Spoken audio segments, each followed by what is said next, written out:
வணக்கம் தமிழ்நாடு மக்களை, IDD bus booking service உங்களை வரவேற்கிறது. இந்த பண்டிகை காலங்களில் உங்களுக்கு பஸ் டிக்கெட் கிடைக்கலையா? கவலையே படாதீங்க. 7598960204 இந்த நம்பருக்கு மெசேஜ் பண்ணுங்க. 40% தள்ளுபடியோட ரெட் பஸ்ஸோட பார்ட்னர்ஷிப்ல உங்களுக்கு டிக்கெட் கொடுப்பாங்க. இன்ஸ்டன்டா இப்பவே புக் பண்ணுங்க. முத்துசெல்வம் முதர்மன் யூடியூப் சேனல் அனைவருக்கும் என்னுடைய இனிய காலை வணக்கம். சரியாக காலை 5 மணி அளவில் இந்த அறிக்கை பதிவு செய்யப்படுகிறது. அதிகாலை வானிலை அறிக்கை. தமிழகத்திற்கான இன்றைக்கான வானிலை நிலவரமும் அடுத்தடுத்து வரக்கூடிய நாட்களில் தமிழ்நாட்டில் எந்த அளவிற்கு வானிலை அமைப்பு இருக்கிறது என்பது பற்றி விரிவாக நம்ம பேச போகிறோம். குறிப்பாக இன்றைய தினத்தை பொறுத்தவரையில் வட தமிழகம் டெல்டா மாவட்டங்களில் ஒரு இடங்களில் மழையும், தமிழகத்தின் கள்ளக்குறிச்சி மாவட்டம் தொடங்கி டெல்டா மாவட்டங்கள் இடைப்பட்ட பகுதிகளில் இன்றிலிருந்து ஆங்காங்கே சற்று பரவலாக மழை என்பது கூடுதலாக பெய்யுவதற்கு வாய்ப்பு இருக்கிறது. தென் தமிழக மாவட்டங்களிலும் தூத்துக்குடி திருநெல்வேலி மாவட்டங்களிலும் ஓரிரு இடங்களில் இன்றைய தினம் மழைக்கான வாய்ப்புகள் என்பது காணப்படுகிறது. தமிழகம் மற்றும் புதுவையில் எல்லா இடங்களிலுமே மழை இருக்கிறது. இந்த மாதம் 14ஆம் தேதி 15ஆம் தேதிக்கு பிறகு படிப்படியாக மழை என்பது அதிகரிப்பதற்கான வாய்ப்பு காணப்படுகிறது. இதை பற்றி நம்ம தொடர்ந்து பேச இருக்கிறோம். நமது சேனலுக்கு புது பார்வையாளராக வரக்கூடிய அனைவருமே மறக்காமல் சப்ஸ்கிரைப் செய்து ஆன்லைன் என்ற பெல் பட்டனை தொட்டு சப்ஸ்கிரைபாக மாற்றிக்கொள்ளுங்கள். தினசரி வானிலை அறிக்கை உங்களுக்கு நோட்டிஃபிகேஷனாக உங்களுடைய மொபைலுக்கு வரும்.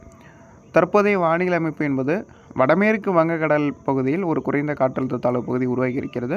இது அடுத்து வரக்கூடிய 24 மணி நேரத்தில் தீவிர காற்றழுத்த தாழ்வு பகுதியாக வலுப்பெற்று ஒடிஷா மற்றும் வங்கதேசம் பூரி இடைப்பட்ட பகுதிகளில், ஒடிஷா மாநிலம் பூரி ஜெகநாதர் ஆலயம் இடைப்பட்ட பகுதிகளில் கரையை கிடப்பதற்கான வாய்ப்பு இருக்கிறது.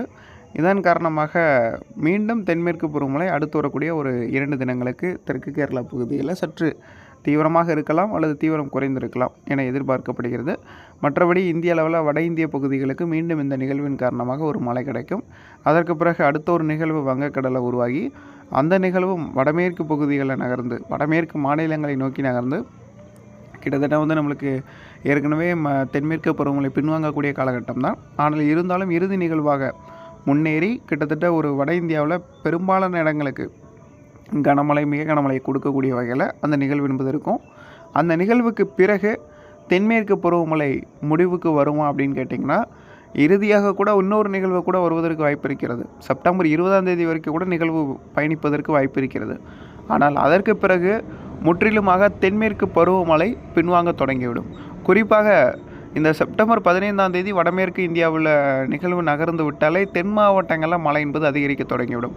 குறிப்பாக இந்த தூத்துக்குடி, திருநெல்வேலி, மதுரை, சிவகங்கை, விருதுநகர், தேனி, தென்காசி இந்த மாவட்டங்கள்லாம் பெரும்பாலான இடங்களில் வருகின்ற 14ஆம் தேதியே கனமுதல் மிக கனமழைக்கான வாய்ப்பு காணப்படுகிறது. பெரும்பாலான இடங்களில் நல்ல மழை பதிவாகும்.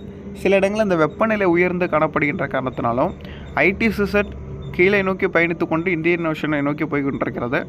அதன் காரணமாகவும் நம்மளுக்கு ஒரு சாதகமான ஒரு நிலை காணப்படுகிறது. வருகின்ற செப்டம்பர் 14ஆம் தேதிக்கு பிறகு நம்மளுக்கு ஏற்கனவே நம்ம சொன்னதன் அடிப்படையில் படிப்படியாக இந்த மாதம் 9ஆம் தேதியிலிருந்து மழைப்பொழிவுக்கான மேகக்கூட்டங்கள் வருவதாக இருக்கட்டும், மழை அதிகரிப்பதாக இருக்கட்டும், படிப்படியாக அதிகரிக்க தொடங்கிவிடும். வருகின்ற 9ஆம் தேதி முதலே மழை என்பது தென் மாவட்ட பகுதிகளில் பறந்து விரிந்த அளவில் மேகங்களுடன் கூடிய மழை என்பது தொடங்கிவிடும்.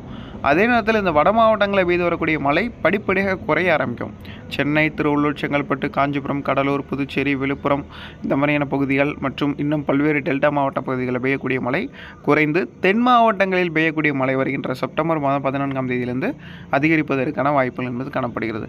எனவே தென் தமிழக மாவட்டங்களில் இனி வரக்கூடிய நாட்களில் நல்ல மழை கிடைக்கும். உடனே நம்ம வட மாவட்டங்களில் இருக்கக்கூடிய நண்பர்களும் டெல்டா மாவட்டங்களில் இருக்கக்கூடிய நண்பர்களும் உடனே கமெண்டில் பதிவு பண்ணுவாங்க, சார் நீங்கள் பகுதியில் இன்னும் மழை சரிவர இல்லை, எப்போது மழை கிடைக்கும்னு. உங்கள் பகுதிக்கும் கிடைக்கும், இந்த பகுதி தென் மாவட்டங்களுக்கும் கிடைக்கும். ஸோ எந்த பகுதியில் மழை அதிகமாக இருக்கோ அந்தந்த பகுதிகளை அந்தந்த தினங்களை அறிவிக்க வேண்டியது என்னுடைய கடமை. அதன் அடிப்படையில் செப்டம்பர் 14ஆம் தேதியிலிருந்து தென் மாவட்டங்களிலும் மழை சிறப்பாக காணப்படுகிறது. ஆனால் அந்த தேதிகளில் வட மாவட்டங்களில் மழைப்பொழிவு என்பது குறைவாக இருக்கும். சில சமயங்களில் வட மாவட்டங்களிலும் டெல்டா மாவட்டங்களையும் கூட மழைக்கான வாய்ப்புகள் காணப்படுகிறது. ஆனால் அதை விட கூடுதல் பரப்பளவில் தென் மாவட்டங்களில் மழைப்பொழிவு என்பது இருக்கும். படிப்படியாக மழை அதிகரித்து வருகின்ற செப்டம்பர் மாதம் 20ஆம் தேதிக்கு மேலே தென் மாவட்டங்களில் மேலும் மழை என்பது தீவிரமடையும். நம்ம இன்னும் கொஞ்சம் ஒரு 3 டேஸ் போனாக்க இன்னும் ஒரு அனாலிட்டிக்ஸ் ஃபோர்காஸ்ட் இன்னும் 15 நாள் ஃபோர்காஸ்டிங் நம்ம பண்ண முடியும். அதன் அடிப்படையில் இன்னும் ஒரு 3 டேஸ் போனாக்க நான் அனாலிசிஸ் பண்ணி என்ன மாதிரியான அப்டேட் இருக்குன்றதை நம்ம சொல்லிடலாம். ஸோ இன்னும் ஒரு 7 டேஸ்க்குள்ளே வடகிழக்கு பருவமழை பகுதி 3வது அறிக்கையும் நம்ம யூடியூப் சேனலில் வந்து வழங்கப்பட இருக்கிறது. அந்த வடகிழக்கு பருவமழை பகுதி 3வது அறிக்கையில் தெளிவாக நம்மளுடைய தற்போதைய கடல் சார்ந்த காரணிகள் எம்ஜிஓவாக இருக்கட்டும், கெல்வின் வேவ்ஸாக இருக்கட்டும், ராஸ்பியன் வேவ்ஸாக இருக்கட்டும், அதெல்லாம் நம்மளுக்கு எப்போது வருகிறது, இந்த ஆண்டு வடகிழக்கு பருவமழைக்கு இந்த எம்ஜிஓ மேடம் ஜூலியன் ஆக்சிலேஷன் கடல் சார்ந்த அலைவுகள்லாம் சாதகத்தை ஏற்படுத்துமா அப்படின்றத நம்ம பார்க்க போகிறோம். பொதுவாகவே என்னுடைய குறிக்கோள், என்னுடைய ஆராய்ச்சிகள் எப்படி இருக்கும் அப்படின்னா, நான் எம்ஜிஓவோ அல்லது கெல்வின் வேவோ அல்லது வந்து பார்த்திங்கன்னா ராஸ்பியன் வேவோ போட்டு உங்களை குழப்ப மாட்டேன். இந்த 3 விஷயங்களுக்குள்ளேயுமே கடல் சார்ந்த அலைவுகளுக்குள்ளேயே நான் அதிகமாக வரவே மாட்டேன்.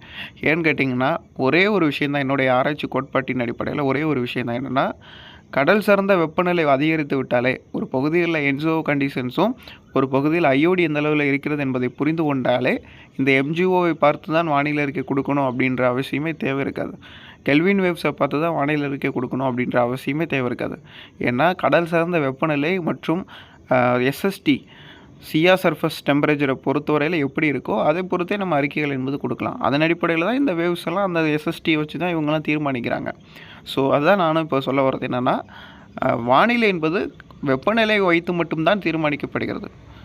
அது வந்து நீங்கள் எப்படி வேணாலும் எஸ்எஸ்டியை வைத்து எடுத்துக்கொள்ளலாம், கடல் சார்ந்த தன்மைகளை வைத்து எடுத்துக்கொள்ளலாம். ஆனால் என்னுடைய ஆராய்ச்சி என்பது எஸ்எஸ்டியை வைத்து மட்டுமே இருக்கும். பொதுவாக கடல் சார்ந்த வெப்பநிலையின் தன்மையை உறுதி செய்து விட்டால் இந்த எல்னினோ, லானினா அண்டு வந்து neutral IoT, positive IoT, strong positive IoT, negative IoT, strong negative IoT இந்த மாதிரி இருக்குது. இந்த வருஷம் நியூட்ரல் தான். ஸோ அதன் அடிப்படையில் இந்த வருஷம் ஒரே ஒரு விஷயம் எடுத்துக்கணும், எஸ்எஸ்டி எந்த பகுதியில் ஸ்ட்ராங்காக இருக்குது, ஸோ அந்த பகுதிகளில் மழை நல்லா இருக்க போகுது. அதை நம்ம இந்த வருஷம் குறிப்பிடும்போது இந்த வருஷம் இந்தியன் ஓஷன் சிறப்பாக இருக்குது. அதன் அடிப்படையில் வடகிழக்கு பருவமழை நன்றாக இருக்கும். அப்போது எம்ஜிஓ வரும், கெல்வின் வேவ்ஸ் வரும், ராஸ்பியன் வேவ்ஸ் எல்லாமே நம்ம பகுதியில் தான் வரும். இது தெரிந்த விஷயம் தானே. அதனால் எஸ்எஸ்டி என்பது ஒரு குறிப்பாக சொல்லணும்னா இந்திய அளவில் வந்து பார்த்திங்கன்னா மான்சூனை தீர்மானிக்கிறதுக்கும், ஸோ தமிழ்நாடு அளவில் மான்சூனை தீர்மானிக்கிறதுக்கும் எஸ்எஸ்டி ஒரு முக்கியமான காரணியாகும். எஸ்எஸ்டியை புரிந்து கொண்டாலே வானிலை என்பது எல்லாருக்கும் எல்லா விதத்துலையும் புரிந்துவிடும். அதே போன்று நான் இன்னொரு விஷயம் சொல்லுவேன், புதுசாக வானிலை பற்றி தெரிஞ்சுக்கணுன்னு விரும்புகிறவங்க, வானிலை பற்றி கற்றுக்கிடணும்னு விரும்புகிறவங்க, பொதுவாக உங்களுக்கு நாலேஜ் வந்து காற்றழுத்த தாழ்வு பகுதி, டிப்ரெஷன் இந்த மாதிரியான சிஸ்டமத்தை பற்றி உங்களுக்கு இருக்கும். ஆனால் ஐடி சிசெட்னா என்னென்னு எடுத்து படிங்க. ஐடி சிசெட்டை படித்தா மட்டும்தான் உங்களால் ஒரு வெதர் ஃபோர்காஸ்டிங் என்கின்ற அளவில் வர முடியும். ஐடி சிசெட் என்பது கடல் மாதிரி படிக்க போய்கொண்டே இருக்கும்.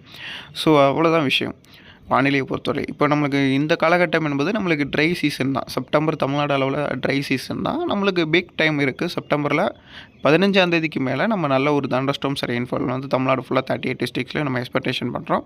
ஸோ வரக்கூடிய நாட்களில் தெளிவாக இன்னும் அறிக்கைகள் வரும். தொடர்ந்து இணைந்திருங்கள். நன்றி. வணக்கம் தமிழ்நாடு மக்களை, ஐடிடி பஸ் புக்கிங் சர்வீஸ் உங்களை வரவேற்கிறது. இந்த பண்டிகை காலங்களில் உங்களுக்கு பஸ் டிக்கெட் கிடைக்கலையா? கவலையே படாதீங்க. 7598960204 இந்த நம்பருக்கு மெசேஜ் பண்ணுங்க. 40% தள்ளுபடியோட ரெட் பஸ் உடைய பார்ட்னர்ஷிப்ல உங்களுக்கு டிக்கெட் கொடுப்பாங்க. இன்ஸ்டன்டா இப்பவே புக் பண்ணுங்க.